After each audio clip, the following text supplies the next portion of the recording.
Halo teman-teman, welcome back. Kalau kalian mau belajar bahasa Jerman B2 dan mencapai lulus level B2, kalian kan perlu tahu levelnya seperti apa aja yang harus dipelajari, peta roadmap-nya, kira-kira apa aja yang penting untuk diketahui. Nah, di series kali ini, aku bakal jelasin kalian tentang beberapa topik-topik penting B2, roadmap-nya seperti apa, untuk membantu kalian belajar B2 dengan lebih santai dan mudah. Nah, ini adalah series yang aku mau buat.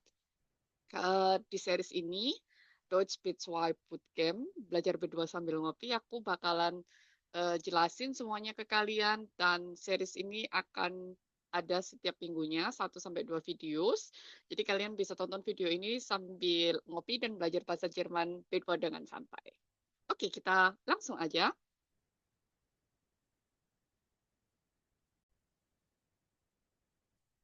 Nah, di episode 1 kali ini aku mau jelasin kalian tentang peta belajar B2, hal-hal penting apa aja yang perlu kalian ketahui, dan aku juga mau kasih kalian bonus 5 penghubung penting di B2 yang biasanya dipakai buat ujian.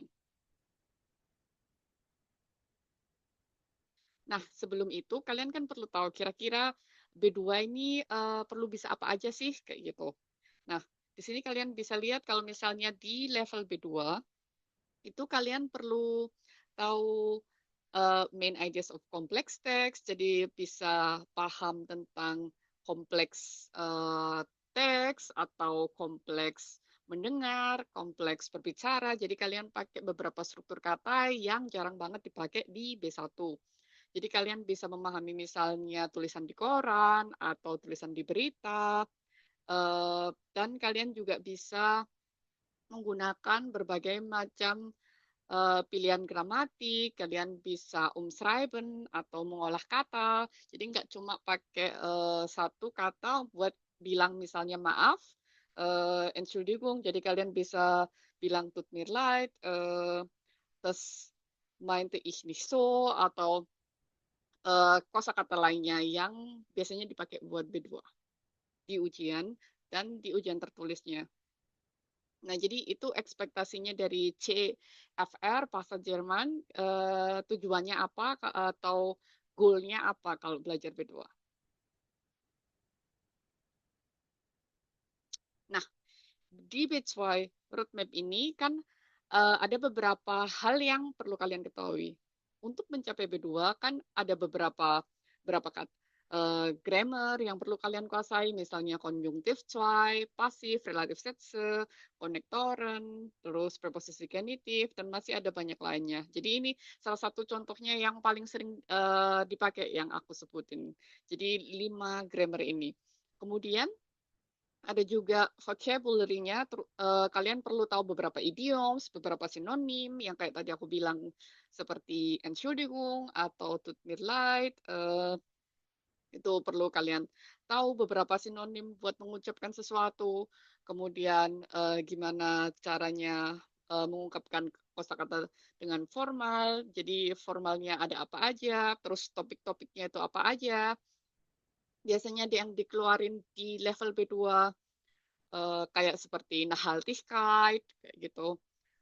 Biasanya itu lumayan sering dipakai di B2. Terus kalau misalnya B2 juga kadang keluar tema juga tentang universitas atau tentang Ausbildung, tentang Vorlesung. Jadi tema-temanya yang lebih kompleks lagi kalau B2, bukan tema yang dipakai sehari-hari.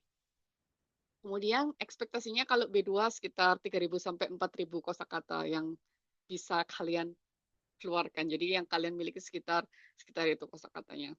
Lalu skill yang harus kalian pelajari tentunya 4 skill bahasa, speaking, listening, reading, writing. Jadi empat-empatnya ini harus kalian kuasai dan harus kalian latih terus. Jadi bukan cuma yang readingnya aja atau listen, tapi writing sama speaking harus lebih dilatih lagi. Kemudian strateginya kalian bisa konsisten 30 sampai 60 menit. Jadi bahasa Jerman itu emang lebih bagus kalau kalian misalnya 30 menit per hari daripada 1 minggu sekali tapi 4 jam. Karena belajar bahasa itu membutuhkan konsisten urutan pengulangan setiap hari. Kemudian yang kedua, teknik Pomodoro 25 menit atau 5 menit. Jadi itu bisa juga kalian pakai, nggak wajib, tapi itu salah satu teknik yang banyak digunakan oleh orang-orang untuk belajar. Terus kalian juga perlu mix media, strategi yang ketiga. Kenapa? Karena B2 kan sesuai yang aku tadi bilang, kalian perlu bisa memahami teks yang kompleks, terus menyusun kalimat yang kompleks, mengetahui tema-tema yang kompleks. Nah, untuk bisa mencapai ini, kalian perlu beberapa media. Jadi bukan cuma dari buku aja, jadi kayak buku B2 Netsware kayak gitu. Nah, itu perlu tambahan lainnya untuk kalau belajar B2, karena kan tingkatannya sudah lebih tinggi lagi. Nah, itu medianya apa aja seperti magazines kayak gitu, magazines Jerman atau berita-berita website-website berita Jerman atau dengerin podcast atau dengerin rangkuman buku dan baca koran itu benar-benar sangat membantu. Terus juga ikut sesi discussions. Jadi kan kalian perlu melatih semua skill. Jadi itu skill-skill yang bisa untuk melatih skill-skill ini medianya tentunya berbeda-beda. Nah, terus tentunya yang terakhir practice, jadi exercise, hubung. Kalau B2 itu benar-benar harus banyak-banyak hubungnya, karena aku tahu banget kebanyakan orang-orang yang B2 kesulitannya antara listening atau speaking kan. Yang paling bagus reading sama grammarnya karena latihannya itu terus, karena pasif bukan aktif. Makanya itu yang bisa dilatih terus. Tapi sesuai yang aku bilang tadi, kalau B2 semua skillnya harus dilatih. Karena kalau enggak dan cuma salah satu yang bisa, itu bakalan kesulitan banget di ujian nanti.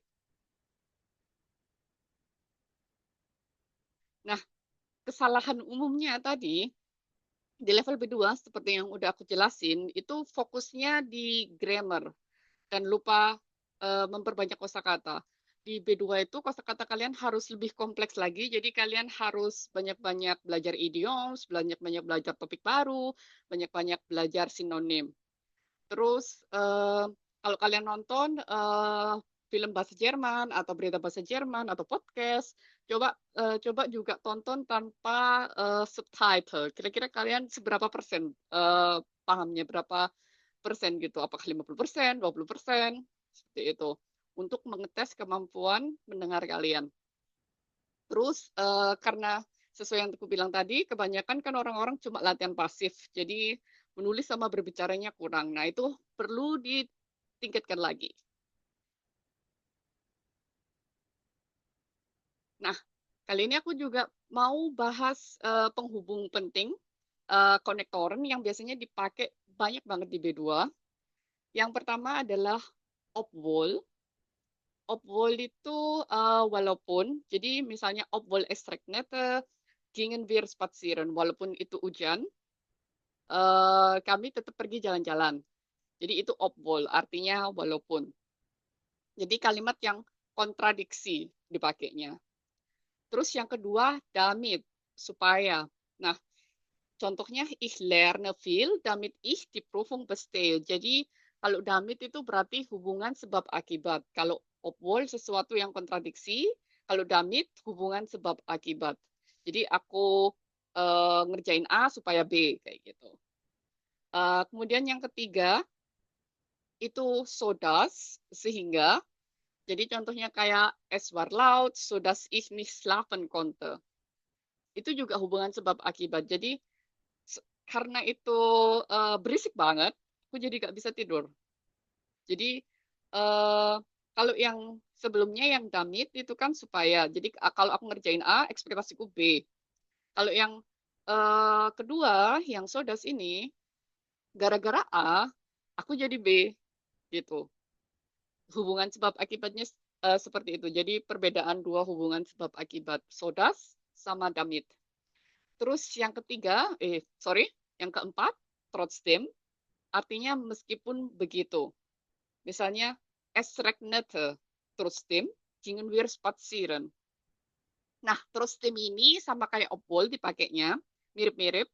Jadi bedanya mereka cuma dari segi struktur kalimat. Seperti yang kalian lihat di sini, kalau trotzdem dipakainya setelah Punkt, tanda titik, es regnete, Punkt, trotzdem gingen wir spazieren.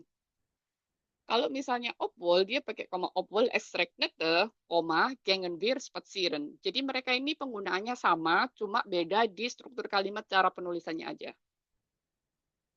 Terus yang terakhir, wären. Wären itu sementara atau selama. Jadi ini kayak kalian kerjain dua hal di waktu bersamaan, makanya kalian pakainya wären.